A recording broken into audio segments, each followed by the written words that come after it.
چې کتونکو په پروګرام کې ونن تاسو د یوې داسې پیغلې سره ملاوهو چې د درګۍ اریانکوټ کلي سره تعلق لري. یو داسې هنري زده دی چې په لږ وخت کې هغې خپل نوم چې دی نو هر ځای ته د هغې نوم رسېدلی هم دی او خلک یې پیژني هم په هر ځای کې. تاسو به ملاوهو د الماس خانم سره د هغې کار به درته ښایو، د هغې په ژوند په اړه به خبرې کوو چې هغې دا کار څنګه زده کو. الماس خانم تا ته په خپل پروګرام کې هرکلی وایم او ډېره زیاته مننه چې وخت یې راکړو.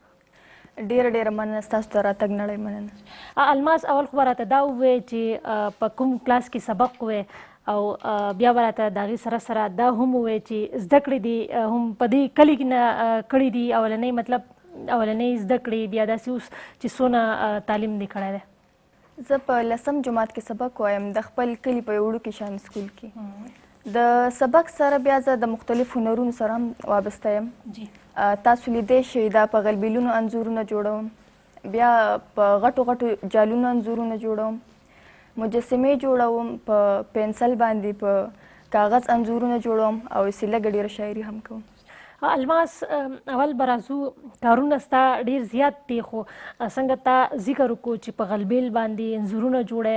دا دې زده کړل څنګه مطلب دا یو داسې وایم چې مختلف شانتې هنر دی دې ته دې څنګه سوچ لاړو؟ په وړومبي ځل ما په کپړه باندې د سردار علي ټکر صاحب انځور جوړ کړی و. د هغې نه وروسته ما وی چې کور کې مې کله غلبیل ولیدو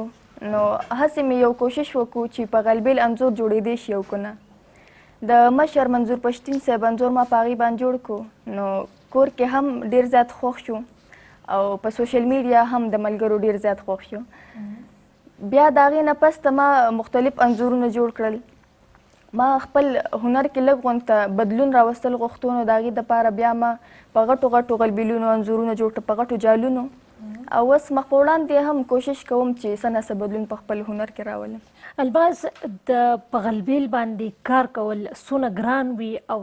تا په دې کې تا سره چا مرسته کړې او که نه د تا هم په خپله ځاني زده کړي؟ کار ګران دی خو هغه چا دپاره چې څوک سره شوق نه لري او چا له ورځي نه نو زه خو ما خو سره خپل ځان ډېر زیات شوق دی نو چې کوم څیز سره چا شوق کړي نو هغه ورته بیا ګران نه ښکاري اسان ورته ښکاري. مجسمو ذکر دی وکړو مجسمې مطلب دونه ډېر کارونه په یو ځای کول یا د دونه ډېرو کارونو شوق په یو ځای کول نو که هغې راته ووایې؟ مجسمې جوړول ما د خپل مشر ورور کامران خان ارمان نه زده کړي دي. هغوی لومبنۍ مجسمه په جپسو کې جوړه کړې وه خو جپس ډېر زیات سخت وي کې کار هم ګران وي بیا د هغوی سره هغه اوزار نه په کم باندې چې خلک په جپسو کې کار کوي مجسمه جوړوي. د هغې نه پس ته هغوی بیا په خاورې نه مجسمې جوړول شروع کړل. هغوی ته به ما کتل نو زړه کې مې هسې شوق را پیدا شو چې زه هم داسې جوړولی شم او که نه. ما یوه مجسمه جوړه کړه چې د مکرم خان سبا صاحب وه. بیا هغه داسې موږ سره آرټ ګیلري یا داسې مخصوص ځای نشته چې هغې کې موږ هغه محفوظ کیدو. د هغې د وجې هغه زمانه ماته شوله خو بیا مې ورپسې یو څو مجسمې نور جوړې کړې. مجسمه جوړول مطلب شوق خو ستا دی خو بیا هم دا کار زه به ووایم چې دونه اسان کار نه دی مجسمه جوړول نو دغه کار څونه ګران دی یا مطلب په څونه ټایم کې یوه مجسمه جوړیږي؟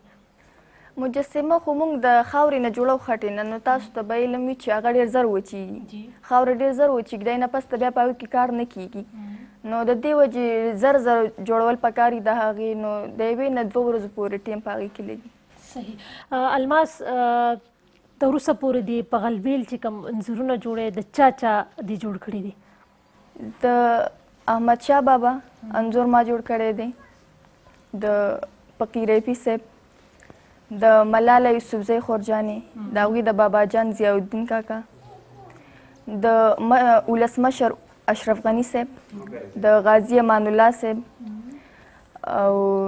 داسې ډېر انځورونه ما جوړ کړي دي. بېنظیر بټو. ستا چې کوم انځورونه دي په دې غلبیل باندې دا د کم ځای پورې مطلب رسېدلي خلک خو تاسو ډېر زیات پېژني ماشاءالله په بهر ملک کې هم په ملک کې دننه هم په مختلفو سیمو کې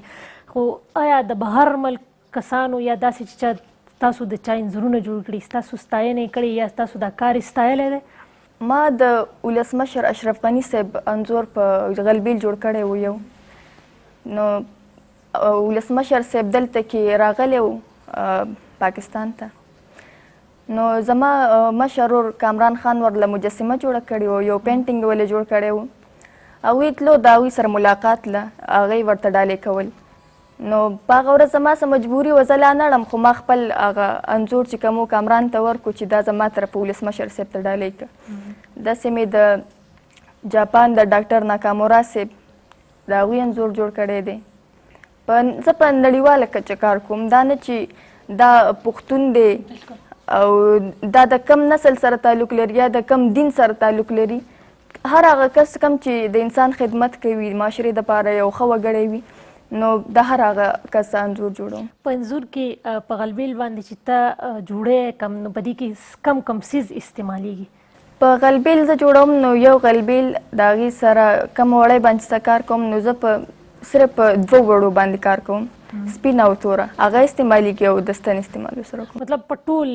چې هر څه انځور خو هغې کې سپین او توره استعمالیږي؟ بالکل. اوس خیال مې دی چې مخکې په رنګارنګ وړو باندې دغه وکم لکه پینټینګ به ښکاري، داسې یو کوشش هم روان کړی مې. شاعري ذکر دې هم کړی و چې شاعري هم کې، نو شاعرۍ سره د شوق څنګه پیدا شو او د کوم عمر نه چې دی نو شاعري کې؟ انسان چې په کم ماحول کې پاتې کېږي د هغې اثر په هغه باندې ډېر کېږي. که انسان په ښه ماحول کې پیدا شي او په هغې کې بیا پاتې کېږي، نو هغه به یو ښه انسان د هغه نه وځي، معاشرې د خدمت دپاره به یې ځان وقف کړی وي. دغه شان زه په یو داسې کورنۍ کې زیږېدلی یم چې زما بابا جان شاعر دی، ستاسو سره میلاو هم شو. دغه شان زما ټول وروڼه بیا د مختلفو هنرونو سره تعلق لري، ټول زما نه مشران دي. نو چې د هغوی په ماحول کې زه پاتې شوم، نو په ما کې هم د هغوی هغه اثار هغه په ما کې هم راله او د شاعرۍ سره مې هم د دې وجې تعلق پیدا شو. د وروڼو ذکر دې وکړو، نو څونه وروڼه دي او خویندې؟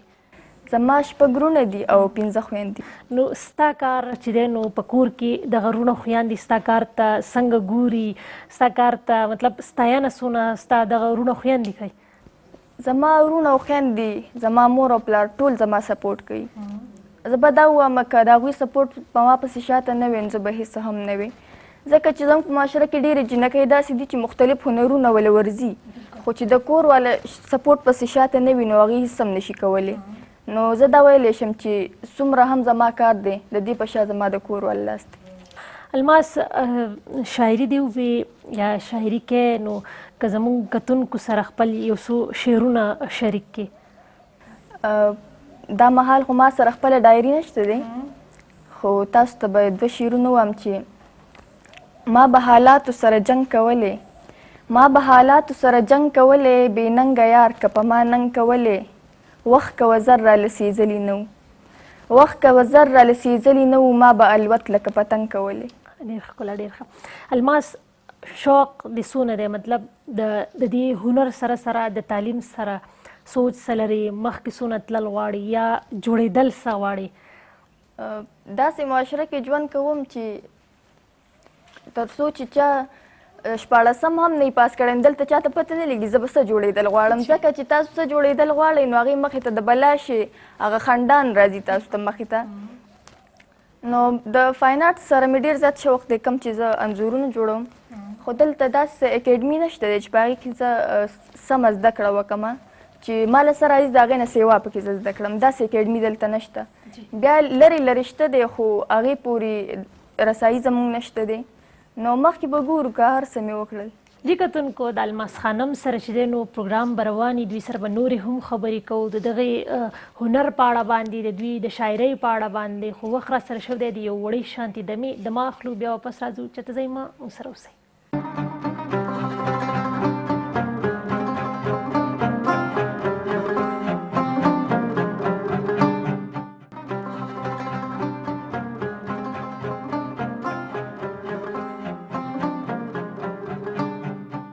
ویلکم بیک کتونکو، په پروګرام کې یو ځلې بیا هرکلی الماس خانم را سره موجوده ده، چونکې مخکې مې هم ذکر وکړو چې شاعري هم کوي، یو څو شعرونه یې راته هم چې دی نو وویل، خو غواړم چې دوی طرف ته واپس راشو او تاسو سره د دوی شاعري هم شریکه کړو. جی الماس، که تاسو د خپل ډایرۍ نه چې دی نو زموږ د کتونکو سره څه شریک کړئ؟ خپل یو غزل به سره شریک کړم چې د چنار سوری په ګودر نه کیږي د چنار سوری په ګودر نه کیږي اوس هغه سود په پېښور نه کیږي دلته کې اوس هر چا ازغي کرلي دلته کې اوس د ګلو کار نه کیږي د خپل وطن په بیرغ سر ورکوم د خپل وطن په بیرغ سر ورکوم اوس مې د دار نه هم خطر نه کیږي نور مې د خدای نه څه غوښتلي نه دي نور مې د خدای نه څه غوښتلي نه دي خو بس وطن کې مې د شر نه کیږي په ادیره کې هر اختر تیروو په ادیره کې هر اختر تیروو الماس اتن اوس په اختر نه کیږي ډېر ښکلی ډېر ښه الماس په یو کلي کې ژوند کوي دلته به نورې هم داسې پیغلې چې د هغوی سره میلاویږي هغوی ستا کار ته ګوري مختلف هنرونه دي زده دي هغوی تا ته په څه نظر ګوري تا ته څه نظر لري تا سره به خبرې هم کیږي ناسته پاسته به هم کیږي دې سره سره تا سره په سکول کې هم ډېر ملګري سکول کې را سره هم ملګري دي په وړومبي کې چې کله زه دې طرف ته راغلم نو ډېر زیات هغوی د طرفه ما سره داسې رویه وه چې لکه ناوړه رویه وه چې د دې کلي زه لومبنۍ پیغله ومه چې دې فیلډ ته رالم یا په نیټ مې څوک کتلی شي نو په وړومبي کې مشکلات وو خو ورو ورو هغوی زما سره عادت شو زه د هغوی سره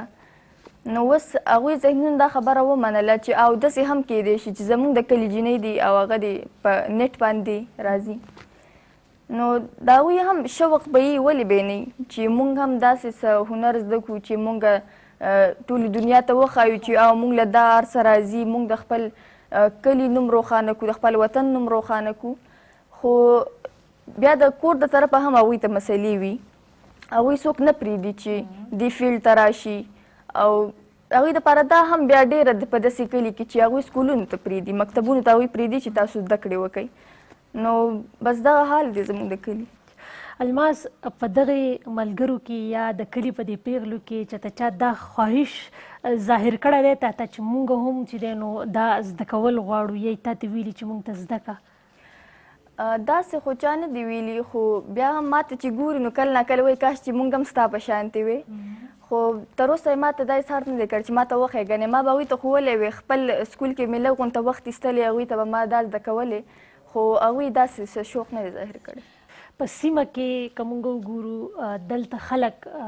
څونه ستا سره مطلب مرسته کوي یا ته پروګرامونو له دې راغواړي مختلف ځایونو ته ځې نو هلته د خلکو رویه څنګه چې داسې مشاعرو یا پروګرامونو له ځم نو هلته کې خو ټول هنرمندان راغلي وي شاعران راغلي وي د هغوی سره خو نور هم هغه محفل مزه وکړي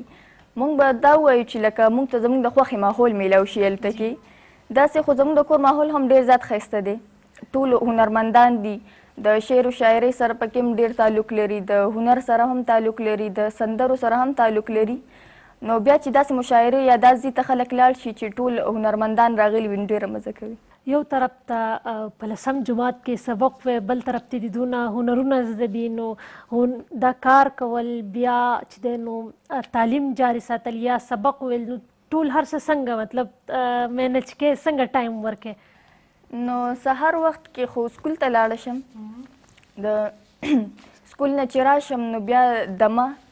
د دمې نه پس ته بیا د سکول کم د کور دپاره کار راکړی وي یا د خپلو پرچو دپاره تیاری وي هغه وکم بیا ماسخوتن وخت کې بیا هنرونو ته وخت ورکوم اوس که موږ وګورو تقریبا 3 میاشتو نه لږ سیوا ټایم وشو سکولونه هر څه بند دي نو د سکول هغه ټایم هم دې کار له ورکوي که نه څنګه او بل دا چې دغې ته څه نظر لري سکولونه هم بند دي تګ هم نشته دی نو کور کې چې څوک هنر لري نو ډېر ښه وخت تېرېږي زه دا ووایم چې کله سکول ته تلم نو خپل هنر ته ما وخت نشو ورکولی نو د دې په وجه باندې ما چې دا چوټیانې نه وي شوي نو د هغې نه مخکې ما په دې وړو غلبیلونو انځورونه جوړول خو کله چې د چوټیانې رالې سکول ته تګ نه و نو بیا ما په غټو غټو هغه وخت را سره و د هغې په وجه مې په غټو غټو چاڼونو باندې انځورونه جوړ کړل نو کم کس چې هنرمند دي د هغې دپاره دا ډېر ښه وخت دی او پکار ده چې په ډېر ښه طریقه سره دا استعمال کړي الماس زموږ په معاشره کې یا په ټولنه کې چې کومې پښتنې جنکۍ دي خویندې دي څه ویل به غواړې هغوی ته چې دا وخت تا ګوري د خیبر په شیشه باندې؟ ټولو جینکو ته دا پیغام ورکول غواړم چې تعلیم ډېر زیات ضروري دی. که هغه نر وي که هغه ښځه وي، تعلیم ډېر زیات ضروري دی، ځکه چې نن سبا کم دور دی، نو په دې کې چې د تعلیم نه بغیر انسان پاتې کېدلی نه شي. نو پکار ده چې هر یو دا کوشش وکړي چې زه مکتب ته لاړ شم. که هغوی باندې کور طرفه پابندۍ هم وي، خو څه نه څه خپل کوشش دې وکړي، مور ته دې ووایي، پلار ته دې ووایي، او پکار ده چې هره جینۍ تعلیم یافته شي.